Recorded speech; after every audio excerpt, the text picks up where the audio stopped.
സഹകരണ പ്രസ്ഥാനങ്ങളുടെ നാട് എന്നാണ് കണ്ണൂരിലെ ഒരു ചെറിയ ഗ്രാമപഞ്ചായത്ത് അറിയപ്പെടുന്നത് തന്നെ. 1939 ബോംബെയിൽ നിന്ന് തിരിച്ചെത്തിയ കൃഷ്ണപിള്ള കമ്മ്യൂണിസ്റ്റ് പ്രസ്ഥാനത്തിന് തുടക്കം കുറിക്കുന്നതിനായുള്ള രഹസ്യയോഗത്തിന് തിരഞ്ഞെടുത്ത സ്ഥലം പിണറായി ആയിരുന്നു അത്രേ.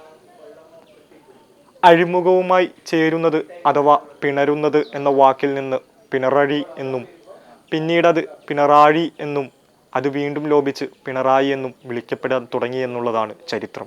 സാമുവൽ ആറോൺ സ്ഥാപിച്ചിട്ടുള്ള ഊട്ട് കമ്പനി ഇന്ന് പിണറായി കോഓപ്പറേറ്റീവ് സൊസൈറ്റിയായി എത്തി നിൽക്കുന്നിടത്ത് നിന്ന് പിണറായിയിലെ സഹകരണ പ്രസ്ഥാനങ്ങളുടെ ചരിത്രം നമുക്ക് വായിച്ചെടുക്കാൻ സാധിക്കുന്നതാണ്.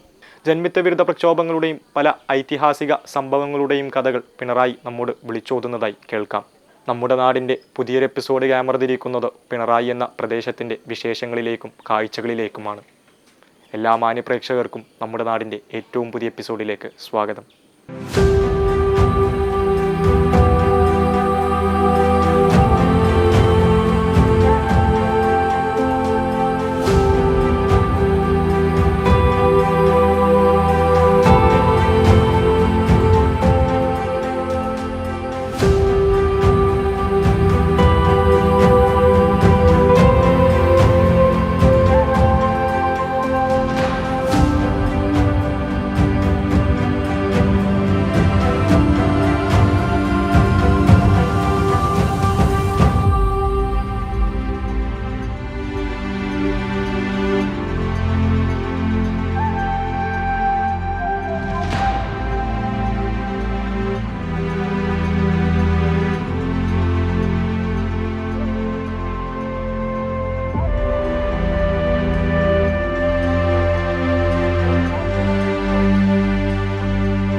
പിണറായി ഗ്രാമപഞ്ചായത്തിൻ്റെ 3 ഭാഗവും പുഴയാൽ ചുറ്റപ്പെട്ട് കിടക്കുന്ന ഒരു പ്രദേശമാണ്.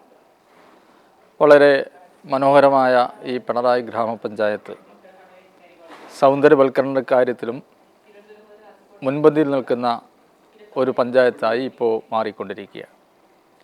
കാവുകളും ക്ഷേത്രങ്ങളും അമ്പലങ്ങളും പള്ളികളും എല്ലാമുള്ള ഒരു പഞ്ചായത്താണ് പിണറായി ഗ്രാമപഞ്ചായത്ത്. ഒരുപാട് ജൈവ വൈവിധ്യങ്ങൾ അടങ്ങിയിട്ടുള്ള ഒരു പഞ്ചായത്ത് കൂടിയാണ് നമ്മുടെ പഞ്ചായത്ത്. പഞ്ചായത്തിനകത്ത് നിരവധിയായിട്ടുള്ള വികസന പ്രവർത്തനങ്ങളാണ് ഇപ്പോൾ നടന്നുകൊണ്ടിരിക്കുന്നത്. കേരളത്തിലെ ഇടതുപക്ഷ ജനാധിപത്യ മുന്നണി സർക്കാർ അതിന് നേതൃത്വം കൊടുക്കുന്ന കേരളത്തിൻ്റെ പ്രിയങ്കരനായിട്ടുള്ള മുഖ്യമന്ത്രി ശ്രീ പിണറായി വിജയൻ മുൻകൈ എടുത്തുകൊണ്ട് തന്നെ വലിയ നിലക്കുള്ള വികസന പ്രവർത്തനങ്ങൾ പിണറായി പഞ്ചായത്തിൻ്റെ പരിധിയിൽ ഇപ്പോൾ നടന്നുകൊണ്ടിരിക്കുകയാണ്. പിണറായി ഗ്രാമപഞ്ചായത്തിൻ്റെ പരിധിയിൽ മുഖ്യമന്ത്രി മുൻകൈ എടുത്തുകൊണ്ട് തന്നെ ഒരു എഡ്യൂക്കേഷൻ ഹബിൻ്റെ പ്രവൃത്തി ഇപ്പോൾ നടന്നുകൊണ്ടിരിക്കുകയാണ്. ആ എഡ്യൂക്കേഷൻ ഹബ്ബ് ഈ പിണറായി പഞ്ചായത്തിനകത്ത് വന്നാൽ പിണറായിയുടെ മുഖച്ഛായ തന്നെ മാറും എന്നുള്ളത് യാതൊരു സംശയവുമില്ല. കൺവെൻഷൻ സെൻ്ററിനോട് തൊട്ടടുത്ത് കിടക്കുന്ന കുറച്ച് ഭൂമി ഇപ്പോൾ സർക്കാർ ഏറ്റെടുത്ത് പിണറായി പഞ്ചായത്തിന് കൈമാറിയിട്ടുണ്ട്.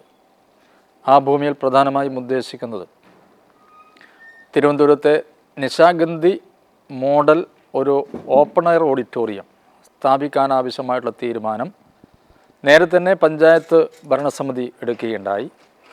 ആ സ്ഥലത്ത് തന്നെ ഒരു ഷോപ്പിംഗ് കോംപ്ലക്സും അതിനോടനുബന്ധിച്ച് പിണറായി പഞ്ചായത്തിൻ്റെ ഓഫീസിൻ്റെ നിർമ്മാണവും നടത്തണം എന്നുള്ളതാണ് ഞങ്ങൾ ആഗ്രഹിക്കുന്നത്.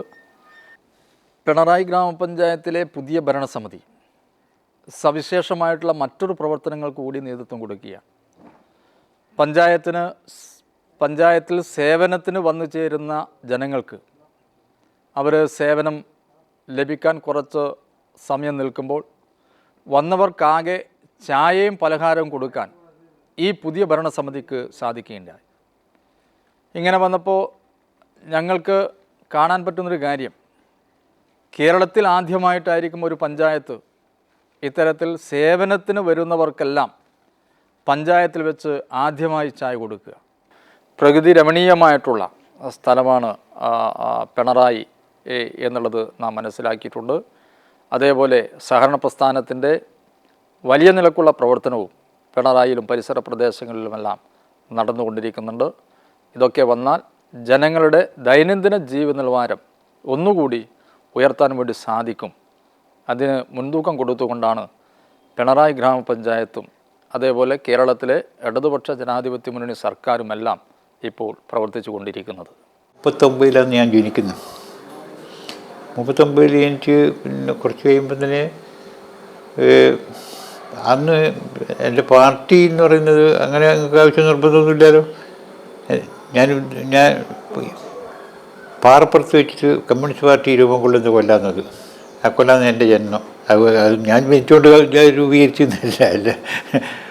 പിണറായിന് പാറപ്പുറത്ത് കുറച്ചും കൂടി അങ്ങോട്ട് പടിഞ്ഞാറ് പുറത്ത് പോയി പാറപ്പുറത്ത് വെച്ച് അതിന് പാർട്ടി രൂപീകരിക്കും.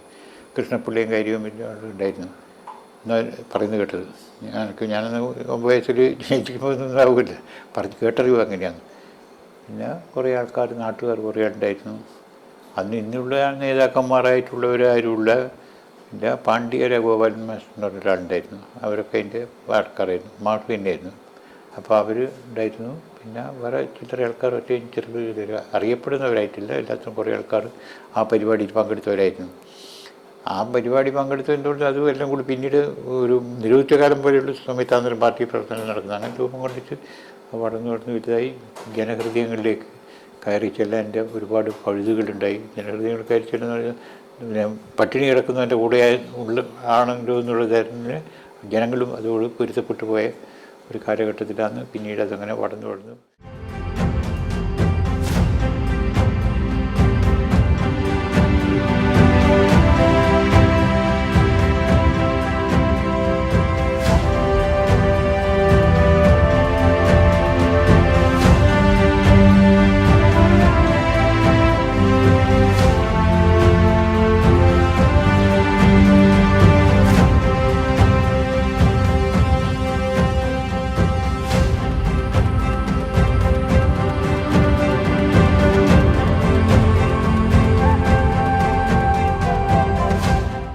1982 Pinarayi tiles and സോമിൽ workers industrial cooperative society എന്ന സഹകരണ സംഘം പിണറായിയിൽ അതിൻ്റെ പ്രവർത്തനം ആരംഭിക്കുന്നത്. ഇന്നത് പിണറായി ഇൻഡസ്ട്രിയൽ കോഓപ്പറേറ്റീവ് സൊസൈറ്റിയായി മാറിയതായി നമുക്ക് കാണാൻ സാധിക്കും. ഇലക്ട്രിക് പോസ്റ്റ് തൊട്ട് ടൈൽസും ഇൻ്റർലോക്കും വരെ ഇവിടെ നിന്ന് നിർമ്മിക്കപ്പെടുന്നുണ്ടത്രേ. പിണറായിയിലെ മറ്റനേകം സഹകരണ സ്ഥാപനങ്ങളോടൊപ്പം തലയുയർത്തി നിൽക്കുന്ന പിക്കോസിൻ്റെ വിശേഷങ്ങളാണ് ഇനി നമുക്ക് മുന്നിൽ.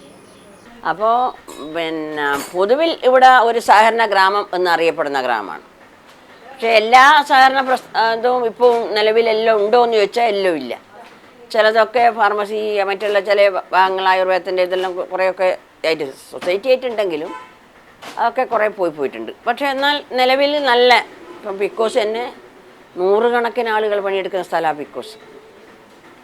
ഒരുപാട് ആൾക്കാർ അതിനെ വീവേഴ്സ് സൊസൈറ്റി, ഖാദി, അങ്ങനെയുള്ള വിവിധ മേഖലകളിൽ സഹകരണ മേഖലകളിൽ വലിയ നിലയിലുള്ള മുന്നേറ്റം ഉണ്ടാക്കാനുള്ള ഒരു ഗ്രാമമാണിത്.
ദിനേശ് വീടിക്ക് ഒരു പ്രത്യേക പാരമ്പര്യമുണ്ട്. ആ ഐക്യം കടുപ്പ. വീടി തൊഴിലാളിൻ്റെ ഐക്യം നമ്മളെ ഒരു മേഖലക്കും കിട്ടും. നിങ്ങൾ അധ്യാപകർക്കും കിട്ടൂല, നിങ്ങൾ ഒരു NGO-നും കിട്ടും. ഞാൻ അവരോടെല്ലാം എപ്പം പറയുന്നത് വല്ലാതെയൊക്കെ അവരുടെ പൈസ വാങ്ങാതെ ഒരാളുണ്ടാവില്ല. ആഴ്ചക്ക് കൂലി കൊടുക്കുന്ന ദിവസം എത്ര രോഗികൾ വരുമെന്നറിയോ പൈസക്ക്? എല്ലാവർക്കും കൊടുക്കും. എല്ലാവരും പൈസ എടുത്തിട്ട് 100-150 ആളില്ലേ ഒരു കമ്പനിയിൽ. അപ്പോൾ ആ എല്ലാവരും അത്ര ചെറിയ പൈസ എടുക്കുന്നുണ്ടോ? അപ്പോൾ ഒരുപാട് ആളുകൾക്ക് അതൊരു ഗുണമായിരിക്കും. അതെല്ലാം ഒരു നമ്മളെ ദിനേശിൻ്റെ തകർച്ച ഒരു വലിയ ഒരു അടിയാണ്. പക്ഷേ ദിനേശ് ഇപ്പം പല മേഖലയിലേക്കും കടന്നു. അതുകൊണ്ട് വലിയ കമ്പ്യൂട്ടർ മേഖലയിലേക്കാണ്, ഡിജിറ്റൽ മേഖലയിലേക്ക് കടന്നു. പല മേഖലയിലേക്കും പോയതുകൊണ്ട് തന്നെ വൈവിധ്യവൽക്കരണം കൊണ്ട് തന്നെ വലിയ മുന്നേറ്റത്തിലാണ് ദിനേശ് ഇപ്പോൾ ഉള്ളത്. ജില്ലയിലെ ഒരുപാട് സവിശേഷതകൾ നിറഞ്ഞൊരു വിദ്യാലയമാണ് AKG ഹയർ സെക്കൻഡറി സ്കൂൾ. ഒരു കാലത്ത് വികസനം ഒന്നുമേ തിരിഞ്ഞു നോക്കാതിരുന്ന ഈ വിദ്യാലയത്തെ 2017 കാലഘട്ടത്തിൽ മുഖ്യമന്ത്രി ശ്രീ പിണറായി വിജയൻ നേരിട്ട് ഇടപെട്ടുകൊണ്ടാണ് അനവധി വികസന പരിപാടികൾ സ്കൂളിന് ലഭ്യമാക്കിയത്. ഹൈസ്കൂളിൽ 600ഓളവും ഹയർ സെക്കൻഡറിയിൽ 750ഓളം കുട്ടികളും നിലവിലിവിടെ പഠിക്കുന്നതായി നമുക്ക് കാണാം. ഇൻഫോസിസ് പോലെയുള്ള കമ്പനികളുടെ CSR ഫണ്ട് ഉപയോഗിച്ചുകൊണ്ട് വലിയ വികസന പരിപാടിയിലേക്കാണ് സ്കൂൾ കുതിച്ചുകൊണ്ടിരിക്കുന്നത്. ആൻഫി തിയേറ്റർ, ഇൻഡോർ സ്റ്റേഡിയം, വിശാലമായ കളിമൈതാനം, കാലാവസ്ഥാ നിരീക്ഷണ കേന്ദ്രം തുടങ്ങി ഒട്ടനവധി സവിശേഷതകൾ AKG ഹയർ സെക്കൻഡറി സ്കൂളിന് നമ്മോട് പറഞ്ഞു വെക്കാനുണ്ട്.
പിണറായിയിലെ വിദ്യാഭ്യാസ രംഗത്ത് നേരത്തെ പ്രവർത്തിച്ചു കൊണ്ടിരുന്ന ഒരു സ്ഥാപനമാണ് Pinarayi AKG government higher secondary school.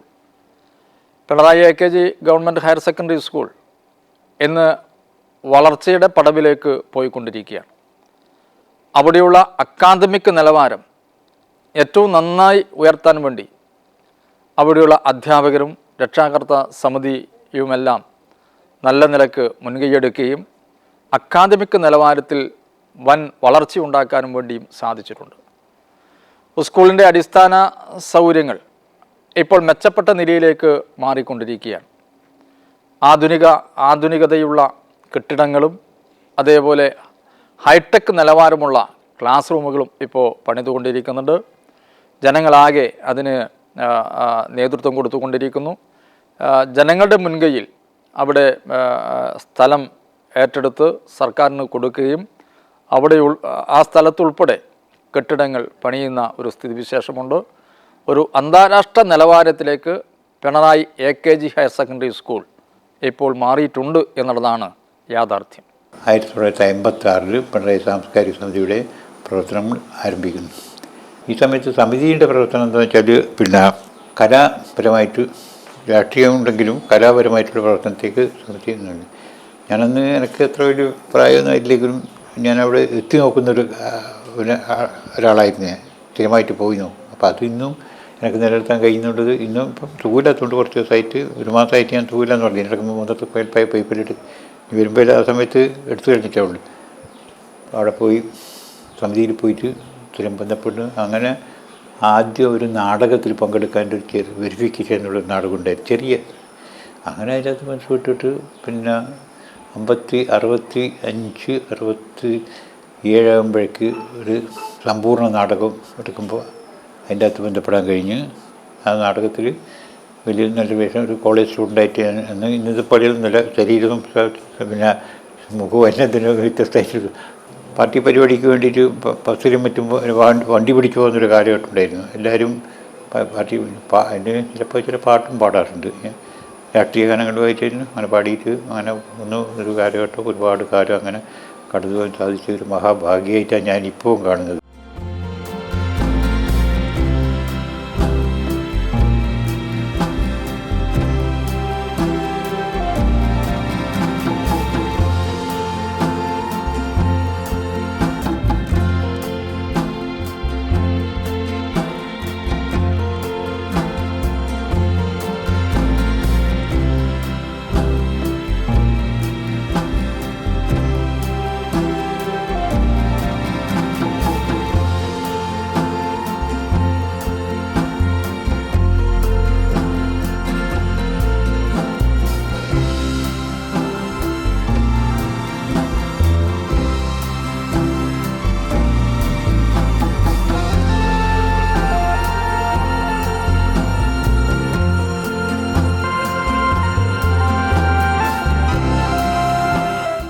പിണറായിയിൽ അതിമനോഹരമായി ഇപ്പം 3 വർഷക്കാലം ആയി പിണറായി പെരുമ എന്ന് പറയുന്ന വലിയൊരു പരിപാടി ഇപ്പോൾ നടന്നുകൊണ്ടിരിക്കുകയാണ്.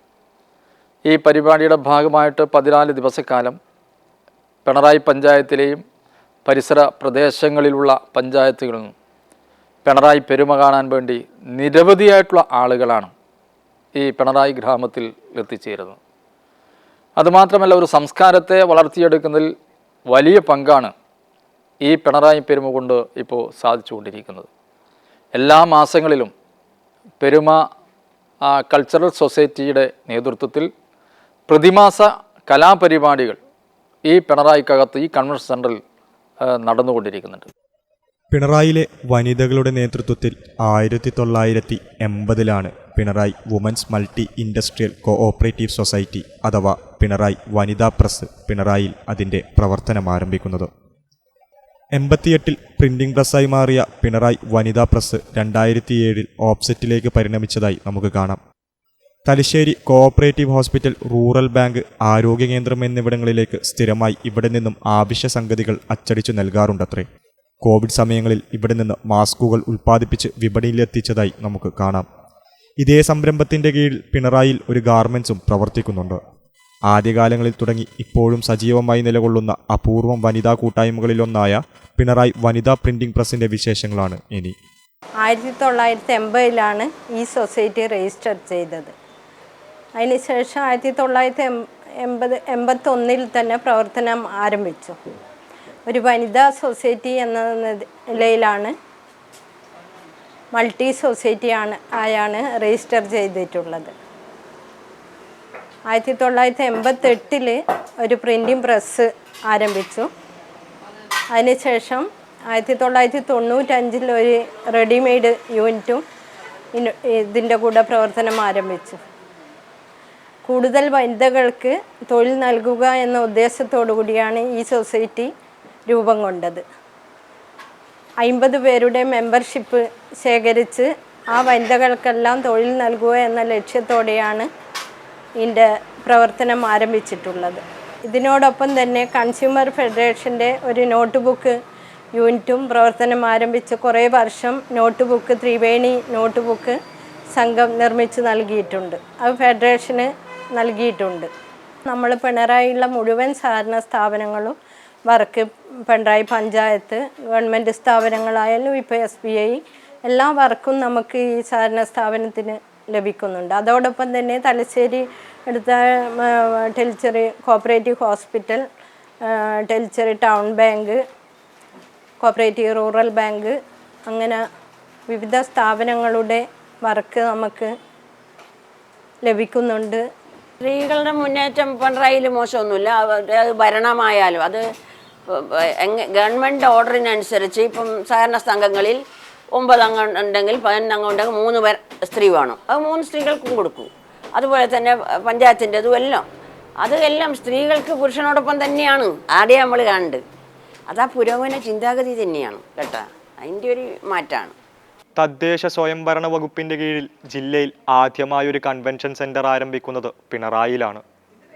2020 നവംബർ 3-ാം തീയതിയാണ് മുഖ്യമന്ത്രി ശ്രീ പിണറായി വിജയൻ കൺവെൻഷൻ സെൻറ്റർ ജനങ്ങൾക്കായി തുറന്നുകൊടുക്കുന്നത്.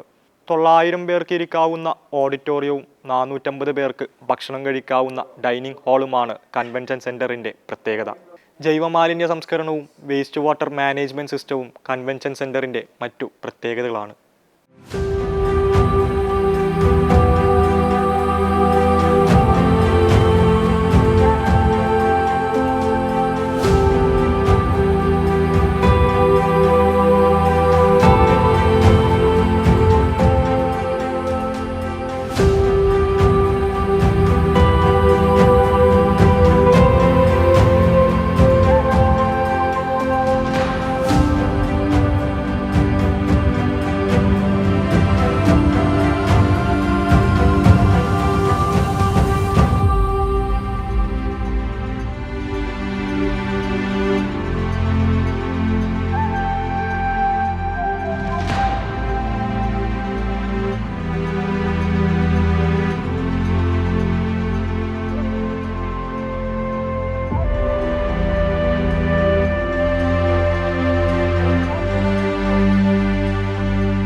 പിണറായി പഞ്ചായത്തിൻ്റെ മറ്റൊരു സവിശേഷമായ നേട്ടം എന്ന് പറയാൻ നമുക്ക് കാണാൻ കഴിയുന്നത് പിണറായി കൺവെൻഷൻ സെൻ്ററാണ്.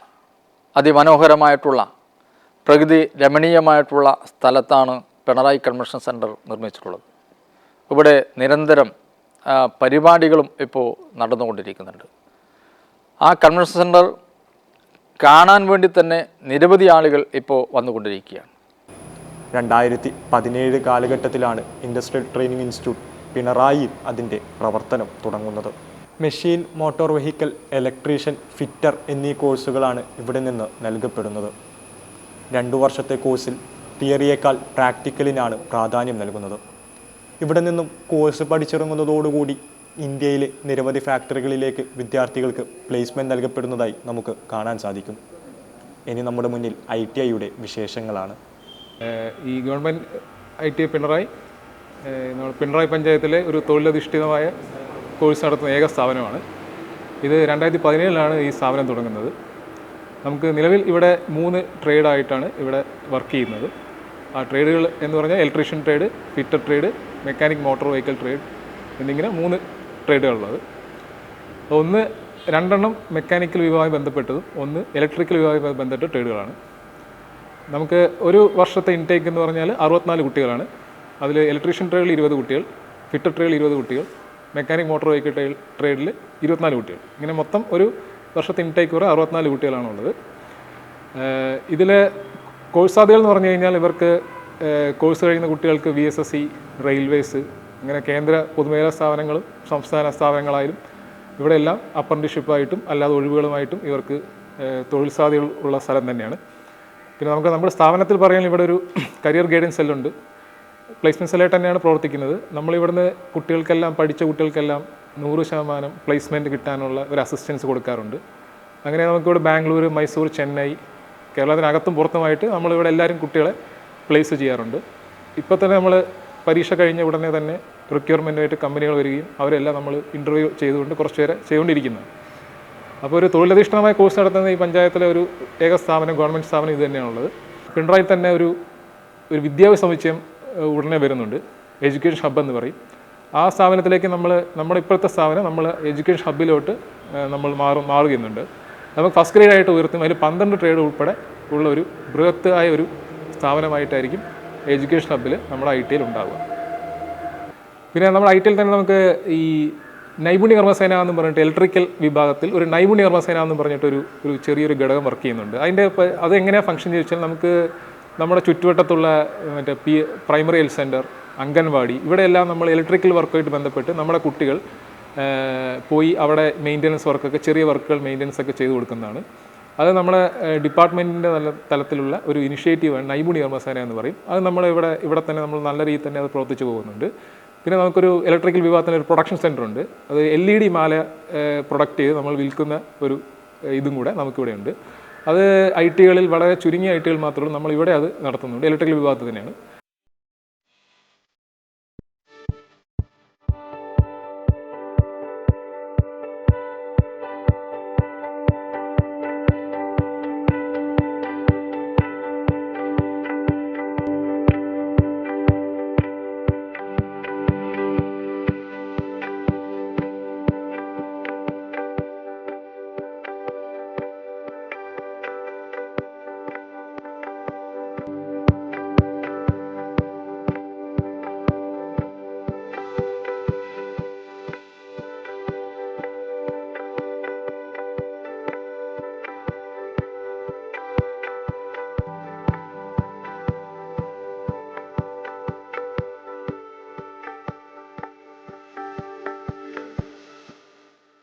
പണ്ട് പരമ്പരാഗതമായ കൃഷി രീതികളായിരുന്നു നമ്മൾ അവലംബിച്ചിരുന്നത്. അതായത് പഴയ നെല്ലുകൾ, പണ്ടത്തെ നെല്ലുകൾ, നാട്ടിപ്പണി, അതായത് ചിറ്റേനി, മുണ്ടോൻ, തവളക്കണ്ണൻ, ഓടച്ചീര, ഇങ്ങനെയുള്ള ഒരുപാട് കൃഷി രീതികൾ നമുക്കുണ്ടായിരുന്നു. അപ്പോൾ കുറച്ചു കാലം കഴിഞ്ഞപ്പോൾ തൊഴിൽ ക്ഷാമം ഉണ്ടായി, തൊഴിലാളികളെ കിട്ടാനുള്ള ക്ഷാമം ഉണ്ടായതോടുകൂടി തന്നെ ആ കൃഷി ഉടമകൾ അതിൽ നിന്ന് കുറേശ്ശെ പിന്മാറാൻ തുടങ്ങി. അപ്പോൾ നേരത്തെ ഉണ്ടായിരുന്ന നെൽ വിത്തുകൾ നമുക്ക് നഷ്ടമായിക്കൊണ്ടിരുന്നു. വേറൊരു പ്രശ്നം വന്നത് ഉപ്പുവെള്ളം കയറിക്കൊണ്ട് കൃഷിഭൂമിയിൽ കൃഷി ചെയ്യാൻ പറ്റാത്തൊരു സാഹചര്യം കൂടെ ഉണ്ടായി എന്നുള്ളതാണ്. അപ്പോൾ എങ്ങനെ ഇതിനെ ഓവർകം ചെയ്യാം, എങ്ങനെ ഇതിനെ ഇത് ചെയ്യാമെന്ന് പറഞ്ഞപ്പോൾ താൽക്കാലികമായ അണക്കെട്ടുകൾ ഉണ്ടായിരുന്നു നമുക്ക്. അത് 1957 തന്നെ നിർമ്മിച്ച ഉമ്മൻചേരി അണക്കെട്ട് ഉണ്ടായിരുന്നു. പക്ഷേ അതൊന്നും ഒരു കാലപ്പഴക്കത്താൽ അതൊക്കെ നശിച്ചത് കാരണം ഉപ്പുവെള്ളം കയറിയിട്ട് കൃഷി നശിക്കുന്ന ഒരു സ്ഥിതി വരുന്നതും ഒരു കാരണമാണ്. അങ്ങനെയാണ് നമുക്ക് കുറച്ചുകൂടെ മുന്നോട്ട് വരുമ്പോൾ കൃഷിഭൂമികളെ നമ്മൾ വിസ്തൃതമുള്ളാക്കാൻ വേണ്ടി ഒരുപാട് പരിപാടികൾ പിണറായി ഗ്രാമപഞ്ചായത്ത് ചെയ്യുന്നുണ്ടെങ്കിലും തന്നെ ഈ ഉപ്പുവെള്ളത്തിൻ്റെ പരിഹാരത്തിന് വേണ്ടിയിട്ടാണ് നമ്മുടെ ബഹുമാന്യായ മുഖ്യമന്ത്രി അധികാരത്തിൽ വന്നപ്പോഴാണ് നമുക്ക് പാറപ്പുറം റെഗുലേറ്റർ ബ്രിഡ്ജും അതേമാതിരി ചേക്കു പാലത്ത് ഒരു റെഗുലേറ്റർ കം ബ്രിഡ്ജും കൂടെ ഉണ്ടായത്. ഇപ്പം അടുത്ത കാലത്ത് ഒരു 5 വർഷത്തിനപ്പുറം നമ്മൾ ചെയ്തിരിക്കുന്നത് ചെണ്ടുമല്ലി കൃഷികളാണ്. കാരണം പഞ്ചായത്ത് തന്നെ ആലോചിച്ചു, എന്തുകൊണ്ട് നമ്മൾ തമിഴ്നാട്ടിൽ നിന്നും കർണാടകയിൽ നിന്നൊക്കെ വിഷമുള്ള പൂക്കൾ ഇവിടെ കൊണ്ടുവരുന്ന എന്നല്ല, എന്തുകൊണ്ട് നമുക്കിത് ചെയ്തുകൂടാ? അതിൻ്റെ ഭാഗമായിട്ട് പിണറായി കൺവെൻഷൻ സെൻറ്ററിൻ്റെ ആ ഭാഗങ്ങളിലൊക്കെ ഒരുപാട് 3.5 ഏക്കറിൽ ചെണ്ടുമല്ലി കൃഷികളോടൊപ്പം തന്നെ സംയോജിത കൃഷി എന്നുള്ള നിലയിൽ വെണ്ട, പടവലം, നീളൻ പയർ ഇങ്ങനെയുള്ള ഒരുപാട് കൃഷികൾ ചെയ്തു. ഇതെന്താണെന്ന് പറഞ്ഞാൽ ഇതിൻ്റെ ഒരു ഗുണം എന്ന് പറഞ്ഞാൽ ഈ ചെണ്ടുമല്ലി പൂവിൽ തന്നെ നമ്മൾ നാടനല്ല എടുത്തത്, അത് ആഫ്രിക്കൻ മെരിഗോൾഡ്, ഫ്രഞ്ച് മെരിഗോൾഡ് മാതിരിയുള്ള ഉന്നത നിലവാരം പുറത്തുന്നതും നല്ല ഈൽഡ് കിട്ടുന്നതുമായിട്ടുള്ള ചെടികളെയാണ് നമ്മൾ കുഴിച്ചിട്ടത്. അപ്പോൾ അതിൻ്റെ റിസൾട്ട് എന്താണ്? വളരെ നല്ല റിസൾട്ടാണ് കിട്ടിയത്. കാരണം നമുക്ക് 2 കാര്യമാണ് ചെയ്തത്. ഒന്ന്, ജനങ്ങൾക്ക് വിഷരഹിതമായ പൂക്കൾ കൊടുക്കാനും പച്ചക്കറി കൊടുക്കാനും സാധിച്ചു. 2, വിലക്കുറവിൽ കൊടുക്കാൻ സാധിച്ചു. കുളങ്ങൾ അപ്രത്യക്ഷമായി കൊണ്ടിരിക്കുന്ന ഈ പുതിയ കാലഘട്ടത്തിൽ കുട്ടികൾക്ക് നീന്തി ഉല്ലസിക്കുവാനായി 2019 പിണറായി നീന്തൽക്കുളം ഉദ്ഘാടനം ചെയ്യപ്പെടുന്നത്. ഇവിടെ ഇതുവരേക്കും 2000-ലധികം വിദ്യാർത്ഥികൾ നീന്തൽ പഠിച്ചു കഴിഞ്ഞതായി നമുക്ക് കാണാൻ സാധിക്കും. നീന്തൽ പരിശീലനത്തിന് പുറമെ ഇവിടെ വെച്ച് അനവധി നീന്തൽ മത്സരങ്ങളും നടന്നതായി നമുക്ക് കാണാം. അത് ഈ പൂള് ഫസ്റ്റ് യുവജനക്ഷേമ ബോർഡും അതേപോലെ തന്നെ സ്പോർട്സ് കൗൺസിലിൻ്റെ നേതൃത്വത്തിലായിരുന്നു. അപ്പോൾ നല്ല രീതിയിൽ തന്നെ ഏകദേശം ഒരു 1.25 കോടി രൂപയാണ് ഇതിന് ചെലവഴിച്ചത്. സ്വന്തമായിട്ട് പഞ്ചായത്തിന് ഈ ഭൂമി ഏറ്റെടുക്കുകയും അതിനുശേഷം നല്ല രീതിയിൽ തന്നെ ഊരാളുങ്കൽ സൊസൈറ്റി ഈ സ്വിമ്മിംഗ് പൂളുമായി ബന്ധപ്പെട്ടുകൊണ്ട് പ്രവർത്തനം ആരംഭിച്ചു. 2018 ഈ പൂൾ ഉദ്ഘാടനം ചെയ്തു നവംബർ മാസം. അന്ന് മുതൽക്ക് ആയിരക്കണക്കിന് ജനങ്ങൾ, അത് പ്രായഭേദമന്യേ കുട്ടികളും മുതിർന്നവരുമൊക്കെ ലേഡീസ് അടക്കം ട്രെയിനിങ് കൊണ്ട് നീന്തൽ പരിശീലനത്തിനും വരുന്നുണ്ട്. അതേപോലെ തന്നെ സാധാരണ പോലെ കുളിക്കാനും വരുന്ന ഒരു സ്ഥലമാണ് ഇത് സ്വിമ്മിംഗ് പൂള്. ഈ സ്വിമ്മിംഗ് പൂള് 2018 ഉദ്ഘാടനം ചെയ്തതിന് അന്ന് മുതൽ ഈ സമയം വരേക്കും ഈ ഞങ്ങൾ 2 പേരാണ് ഇവിടെ ട്രെയിനിങ് കൊടുക്കുന്നതും അതേപോലെ നിയന്ത്രണമൊക്കെ. ഇവിടെ 3 സ്റ്റാഫാണുള്ളത്. ഞാനിപ്പം പഞ്ചായത്ത് ജനപ്രതിനിധി കൊണ്ട് തന്നെ വേറെ ആനുകൂല്യങ്ങൾ വരുന്നില്ല. അപ്പോൾ ഈ 2 പേരാണ്, ഒരു ക്ലീനിങ് സ്റ്റാഫും ഒരു ട്രെയിനറും. ഈ പ്രകാശനാണ് ഇതിൻ്റെ ചുമതലയൊക്കെ ഏറ്റെടുത്തുകൊണ്ടിരിക്കുന്നത്.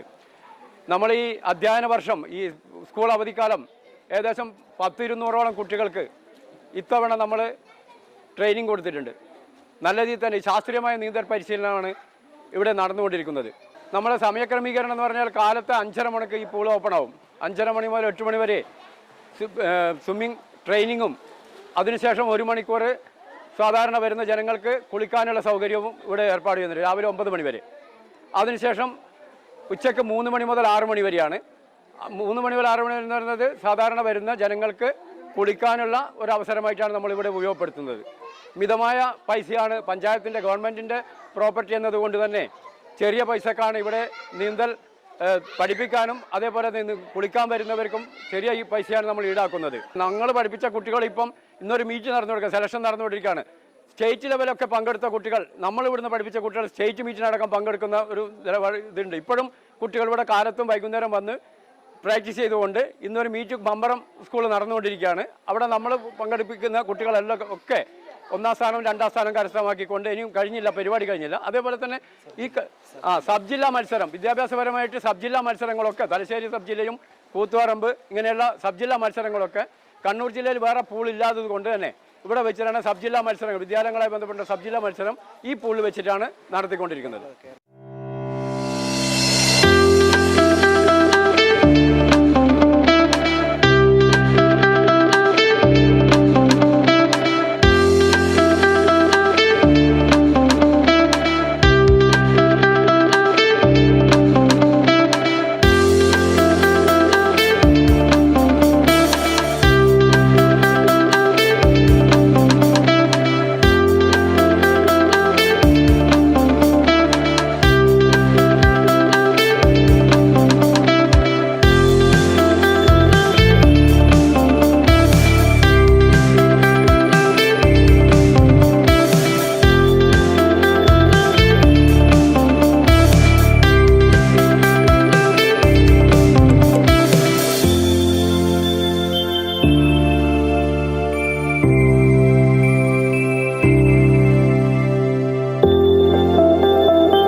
140 ദേവസങ്കല്പങ്ങൾ അടങ്ങിയിട്ടുള്ള പിണറായിലെ അതിപുരാതനമായിട്ടുള്ള ക്ഷേത്രമാണ് തയ്യൽ മടപ്പുര മുത്തപ്പൻ ക്ഷേത്രം. ഗുളികൻ, തിരുവപ്പന, മുത്തപ്പൻ തുടങ്ങി അനവധി തെയ്യങ്ങളാണ് ഇവിടെ കെട്ടിയാടപ്പെടാറുള്ളത്. ഈ ഒരൊറ്റ ക്ഷേത്രത്തെ കേന്ദ്രീകരിച്ചുകൊണ്ട് 1.5 കിലോമീറ്റർ ചുറ്റളവിൽ 13ഓളം ക്ഷേത്രങ്ങൾ നമുക്ക് വേറെയും കാണാൻ സാധിക്കും. ജനകീയ കൂട്ടായ്മയുടെയോ കമ്മിറ്റിയുടെയോ പണപ്പിരിവിൻ്റെയോ ഒന്നും സഹായമില്ലാതെ തന്നെ വലിയൊരു ഉത്സവം ഈ ക്ഷേത്രത്തിൽ വർഷങ്ങൾ തോറും നടന്നു വരാറുണ്ട്. തക്കുറിയായി നടക്കപ്പെടുന്ന ഉത്സവം മകരം 13, 14 തീയതികളിലാണ് എല്ലാ വർഷവും നടക്കാറുള്ളത്. നമ്മൾ പിന്നെ കുറേ കൊല്ലം, എത്രയോ കൊല്ലം, ഒരു 50 കൊല്ലത്തിന് മേലെ ഉത്സവമൊന്നും നടന്നിട്ടില്ല. ഇപ്പോൾ ഒരു 15 കൊല്ലത്തോളമായി എല്ലാ പ്രാവശ്യവും. കൊറോണ വന്നേരം സ്റ്റോപ്പായി. കഴിഞ്ഞ പ്രാവശ്യം ഉണ്ടായിരുന്നു ഉത്സവം. നമ്മൾ ഈടുത്ത ഇത് നമ്മളെ സ്വന്തം തന്നെയാണ്, വേറെ ആർക്കും പങ്കാളിത്തം ഇല്ല. പക്ഷെ എല്ലാവരും നമ്മൾ എന്ന് പറഞ്ഞാൽ ആരുമില്ല, അങ്ങനെ എല്ലാവരും കൂടി സഹകരിച്ചിട്ടാണ് നടത്തുന്നത് എല്ലാ കാര്യവും. എല്ലോ പുറമെ ഇത് ഇവൻ്റെ അച്ഛൻ, എൻ്റെ ഭർത്താവിൻ്റെ അച്ഛനാണ് ഇതെല്ലാം പുതുക്കി പണിത്തുമെല്ലാം ഇത് ചെയ്തത്. അത് ഒറ്റയ്ക്ക് ചെയ്തതാണ്. അങ്ങനെയല്ല, നമ്മൾ കുടുംബങ്ങളും നാട്ടുകാരും മൊത്തം സഹകരിച്ചിട്ട് എല്ലാ കാര്യവും നടത്തുന്നത്. വിളക്കെല്ലാം എന്ന് പറഞ്ഞാൽ എല്ലാ ദിവസവും വെളിച്ചെണ്ണ ഇഷ്ടംപോലെ നാട്ടുകാർ കൊണ്ടുത്തരും, അത് കത്തിക്കുന്നുണ്ട്. ജനുവരി 27, 26, 27, 28 3 ദിവസം. 26-ാം തീയതി പൂജകൾ, ഗണപതി ഹോമം അങ്ങനത്തെ എല്ലാം ഉണ്ടാവും. 27-ന് വെള്ളാട്ടങ്ങൾ, 28-ാം തീയതി ഉത്സവം. 2 ദിവസവും നല്ല ഗ്രാൻഡായിട്ടുള്ള ഫങ്ഷൻ തന്നെ. തെയ്യം എന്ന് പറഞ്ഞാൽ വലിയ തിരുവപ്പൻ, മുത്തപ്പൻ, ഗുളികൻ, പിന്നെ ഭഗവതി, പിന്നെ കണ്ടാകരണം, വസൂലിമാല, പിന്നെ ചെറിയൊരു ശൂലൻ എന്ന് പറഞ്ഞൊരു തെയ്യമുണ്ട്. പിന്നെ ഗുളികനും കുട്ടിച്ചാത്തനും അത് പറഞ്ഞ്, പിന്നെ ഇത് പോതി, അത് ലാസ്റ്റിലാണ് തറ വരും. അങ്ങനെ ഇപ്പോൾ ഇത്രയേ ഉള്ളൂ.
ഭാവിയിൽ വരാൻ വേണ്ടി പോകുന്ന ടൂറിസം വികസനം ഏറ്റവും ശ്രദ്ധേയമായിട്ടുള്ള ഒരു കാര്യമാണ്.